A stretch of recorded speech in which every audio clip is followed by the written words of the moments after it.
ঢাকাই চলচ্চিত্রের দুই জনপ্রিয় মুখ অপু বিশ্বাস ও শবনম বুবলী। দুজনই ছিলেন চিত্রনায়ক শাকিব খানের জীবনের গুরুত্বপূর্ণ অধ্যায়। উভয়ের সঙ্গেই বিচ্ছেদ হয়েছে শাকিবের।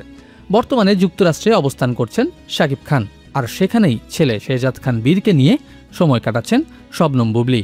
সামাজিক যোগাযোগ মাধ্যমে সেই মুহূর্তের কিছু ছবি ছড়িয়ে পড়লে শুরু হয় নতুন করে আলোচনা।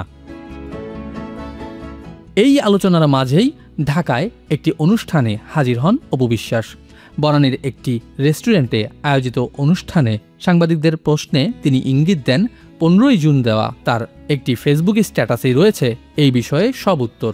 তিনি জানান, ব্যক্তিগত সম্পর্কের বাইরে শাকিব ও বুবলীর সঙ্গে তার পেশাগত সম্পর্কও রয়েছে।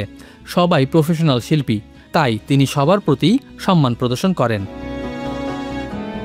ছেলে আব্রাহাম খান জয়কে ঘিরে অপু বলেন, একজন অভিনেত্রী হিসেবে তিনি সফল হলেও একজন মা হিসেবে তার সফলতা তখনই আসবে যখন জয়কে একজন ভালো মানুষ হিসেবে গড়ে তুলতে পারবেন। গত 15 জুলাই নিজের ব্যক্তিজীবনের কিছু অনাকাঙ্ক্ষিত প্রতিযোগিতা নিয়ে সামাজিক যোগাযোগ মাধ্যমে একটি পোস্ট করেন অপু।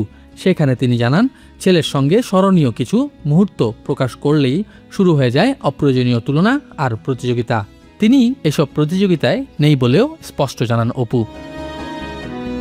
অপুর মতে তিনি একজন মা, অভিনেত্রী, উদ্যোক্তা, যার অনেক দায়িত্ব, অনেক ব্যস্ততা। ক্যামেরার বাইরে তিনি একজন নারী, যার হাজারো কাজ, পরিকল্পনা এবং স্বপ্ন নিয়ে পথ চলা। নিজেকে প্রমাণের কোনো প্রয়োজন নেই বলেও জানান অপু, বরং তিনি নিজের কাজ, সন্তান ও ভক্তদের সময় দিতেই আগ্রহী। শেষে তিনি বলেন, সম্মান অর্জন করতে হয় নিজের আচরণে, অন্যকে ছোট করে নয়। বিনোদন ডেস্ক, বাংলাদেশের খবর।